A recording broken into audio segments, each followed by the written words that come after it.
छोटा सा गांव था सूरजपुर। यह गांव अपनी सादगी और प्राकृतिक सुंदरता के लिए जाना जाता था।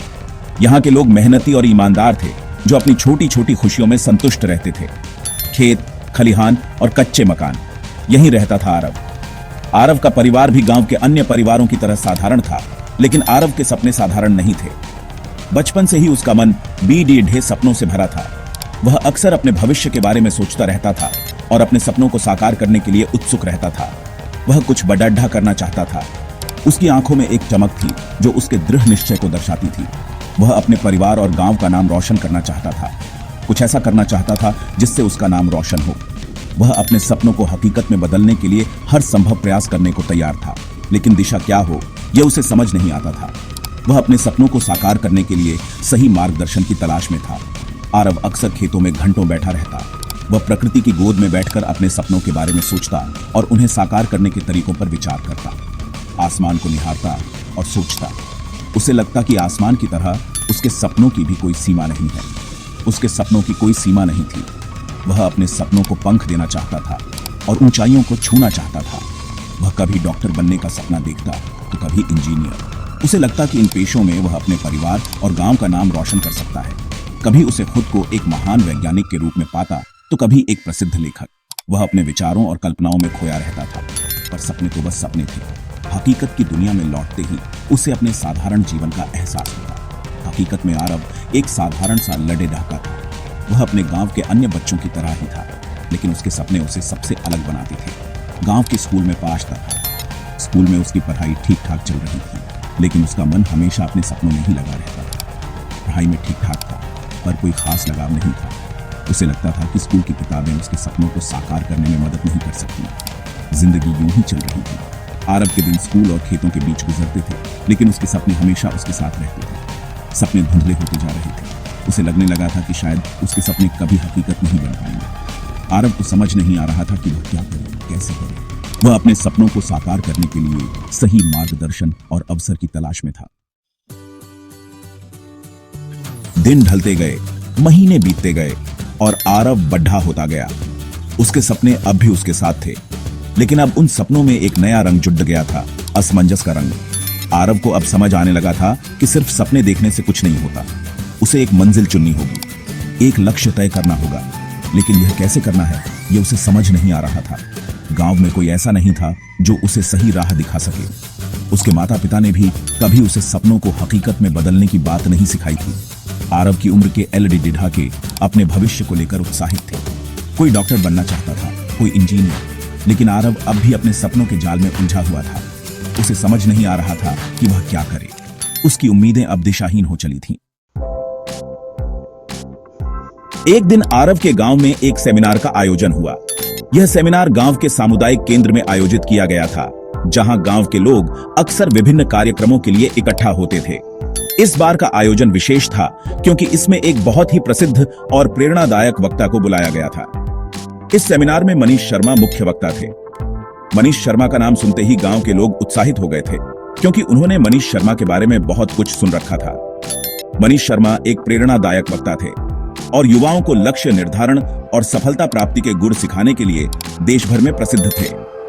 उनकी बातें सुनकर लोग अपने जीवन में सकारात्मक बदलाव लाने के लिए प्रेरित होते थे। आरव भी अपने कुछ दोस्तों के साथ यह सेमिनार सुनने चला गया। वे सभी इस उम्मीद में थे कि शायद उन्हें कुछ नया और प्रेरणादायक सुनने को मिलेगा। शुरू में तो उसे लगा कि यह सेमिनार भी दूसरे सेमिनारों की तरह ही होगा। उसे लगा कि यह भी एक और उबाऊ कार्यक्रम होगा, जहां वक्ता केवल वही पुरानी बातें दोहराएंगे। लेकिन मनीष शर्मा की बातें कुछ अलग थीं। उनकी आवाज में एक खास आकर्षण था और उनके शब्दों में एक गहराई थी जो सीधे दिल को छू जाती थी। मनीष शर्मा ने अपने जीवन के अनुभवों को साझा करते हुए बताया कि कैसे उन्होंने अपने लक्ष्यों को प्राप्त किया। उन्होंने अपने संघर्षों और असफलताओं के बारे में भी खुलकर बात की, जिससे श्रोताओं को यह महसूस हुआ कि सफलता का रास्ता आसान नहीं होता। उन्होंने बताया कि सफलता का कोई शॉर्टकट नहीं होता। हर किसी को अपने लक्ष्यों को प्राप्त करने के लिए कड़ी मेहनत करनी पड़ती है। उन्होंने यह भी बताया कि मेहनत के साथ साथ सही दिशा में प्रयास करना भी बहुत महत्वपूर्ण है। कड़ी मेहनत, लगन और समर्पण ही सफलता की कुंजी है। उन्होंने यह भी बताया कि अगर हम अपने काम के प्रति समर्पित रहते हैं और लगातार प्रयास करते हैं तो कोई भी लक्ष्य असंभव नहीं होता। लेकिन मनीष शर्मा की सबसे महत्वपूर्ण बात जो आरव के दिल को छू गई वह थी लक्ष्य निर्धारण का महत्व। आरव ने महसूस किया कि बिना स्पष्ट लक्ष्यों के किसी भी दिशा में बढ़ना मुश्किल होता है। मनीष शर्मा ने बताया कि लक्ष्य स्मार्ट होने चाहिए, specific, measurable, achievable, relevant and time bound. उन्होंने यह भी समझाया कि कैसे स्मार्ट लक्ष्यों को निर्धारित करने से हमें अपने प्रयासों को सही दिशा में केंद्रित करने में मदद मिलती है और हम अपने लक्ष्यों को अधिक प्रभावी ढंग से प्राप्त कर सकते हैं। इस सेमिनार ने आरव के जीवन में एक नई दिशा दी और उसे अपने भविष्य के लिए नए लक्ष्य निर्धारित करने की प्रेरणा मिली। सेक्शन 4, स्मार्ट लक्ष्य की ओर। मनीष शर्मा का सेमिनार आरव के लिए एक महत्वपूर्ण मोड़ साबित हुआ। यह सेमिनार जीवन में लक्ष्य निर्धारित करने और उन्हें प्राप्त करने के महत्व पर केंद्रित था। मनीष शर्मा ने अपने अनुभवों और सफलताओं के माध्यम से यह समझाया कि कैसे सही दिशा में मेहनत और समर्पण से किसी भी लक्ष्य को प्राप्त किया जा सकता है। पहली बार उसे समझ आया कि सफलता पाने के लिए सिर्फ सपने देखना काफी नहीं है। उसे यह भी समझ में आया कि सपनों को वास्तविकता में बदलने के लिए एक ठोस योजना की आवश्यकता होती है। आरव ने महसूस किया कि उसके पास सपने तो बहुत हैं, लेकिन उन्हें हासिल करने की कोई स्पष्ट योजना नहीं है। उसे अपने सपनों को लक्ष्यों में बदलना होगा, और वह भी स्मार्ट लक्ष्यों में। स्मार्ट का मतलब है स्पेसिफिक, मेजरेबल, अचीवेबल, रेलेवेंट और टाइम बाउंड। ये 5 तत्व किसी भी लक्ष्य को स्पष्ट और प्राप्त करने योग्य बनाते हैं। आरव ने मनीष शर्मा की बातों को गंभीरता से लिया। उसने सोचा कि अगर वह अपने सपनों को स्मार्ट लक्ष्यों में बदल सके तो वह भी सफलता प्राप्त कर सकता है। उसने अपने जीवन के विभिन्न पहलुओं पर विचार किया और सोचा कि कौन से सपने उसके लिए सबसे महत्वपूर्ण हैं। आरव ने मनीष शर्मा की बातों को गंभीरता से लिया। उसने अपने सपनों पर फिर से विचार किया। उसने सोचा कि अगर वह अपने सपनों को स्मार्ट लक्ष्यों में बदल सके तो वह भी सफलता प्राप्त कर सकता है। उसने अपने सपनों पर फिर से विचार किया। उसने अपने जीवन के विभिन्न पहलुओं पर विचार किया और सोचा कि कौन से सपने उसके लिए सबसे महत्वपूर्ण हैं। उसने यह भी सोचा कि कौन से सपने उसे सबसे ज्यादा प्रेरित करते हैं और कौन से सपने उसे सबसे ज्यादा खुशी देंगे। इस बार उसने अपने सपनों को स्मार्ट लक्ष्यों में बदलने का फैसला किया। उसने अपने सपनों को स्पेसिफिक, मेजरेबल, अचीवेबल, रेलेवेंट और टाइम बाउंड लक्ष्यों में बदलने का फैसला किया।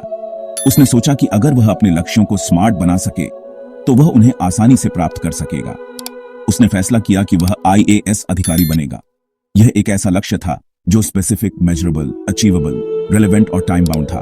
उसने सोचा कि अगर वह IAS अधिकारी बन सके तो वह अपने जीवन में बहुत कुछ हासिल कर सकेगा। यह एक ऐसा लक्ष्य था जो स्पेसिफिक, मेजरेबल, अचीवेबल, रेलेवेंट और टाइम बाउंड था।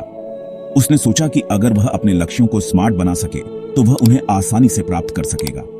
आरव ने IAS की परीक्षा के बारे में जानकारी जुटानी शुरू कर दी। उसने इंटरनेट पर शोध किया, विभिन्न वेबसाइटों और फोरम्स पर जाकर जानकारी प्राप्त की।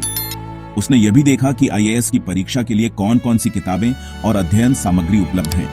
उसने परीक्षा का सिलेबस देखा, पिछले सालों के प्रश्न पत्र हल किए और तैयारी के लिए जरूरी किताबें खरीदी। उसने एक अध्ययन योजना बनाई और उसे सख्ती से पालन करने का फैसला किया। उसने सोचा कि अगर वह नियमित रूप से अध्ययन करे और अपनी योजना का पालन करे तो वह IAS की परीक्षा में सफल हो सकता है। अब आरव के पास एक स्पष्ट लक्ष्य था, एक मंजिल थी। उसने अपने लक्ष्य को प्राप्त करने के लिए एक ठोस योजना बनाई और उसे सख्ती से पालन करने का फैसला किया।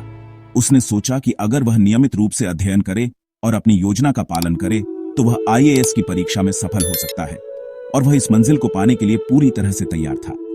उसने अपने लक्ष्य को प्राप्त करने के लिए पूरी मेहनत और समर्पण के साथ काम करने का फैसला किया। उसने सोचा कि अगर वह अपने लक्ष्य को प्राप्त कर सके तो वह अपने जीवन में बहुत कुछ हासिल कर सकेगा। सेक्शन 5, संघर्षों का दौर। आरव ने IAS की तैयारी शुरू कर दी, लेकिन यह राह इतनी आसान नहीं थी। उसके सामने कई चुनौतियां थीं। सबसे बड़ी चुनौती थी संसाधनों की कमी। गांव में अच्छी कोचिंग क्लासेस नहीं थी, इंटरनेट की सुविधा भी सीमित थी, किताबें खरीदने के लिए पैसे कम पड़ी जाते थे, समय का प्रबंधन भी एक बड़ी समस्या थी। आरव को अपनी पढ़ाई के साथ साथ घर के कामों में भी हाथ बटाना पड़ी दिहाता था। गांव के कुछ लोगों ने उसका मजाक भी उड़ाया। वे कहते, गांव का लड़े ढाका IAS बनेगा, हद है। उनके नकारात्मक शब्द आरव के हौसले पस्त करने लगे, लेकिन आरव ने हार नहीं मानी। उसने अपने लक्ष्य को हमेशा अपनी नजरों के सामने रखा और कड़ी मेहनत करता रहा। सेक्शन 6, असफलता का पाठ। आरव ने कड़ी मेहनत की और आईएएस की परीक्षा दी, लेकिन किस्मत को कुछ और ही मंजूर था। वह अपनी पहली ही कोशिश में असफल हो गया। यह असफलता आरव के लिए एक बड़ी झटका थी। उसे खुद पर शक होने लगा। उसके सपने चूर चूर होते दिखाई दे रहे थे। गांव के लोग अब उसे ताने मारने लगे। वे कहते, हमने तो पहले ही कहा था, ये तुम्हारे बस की बात नहीं है। आरव निराश हो गया। उसे समझ नहीं आ रहा था कि वह क्या करे।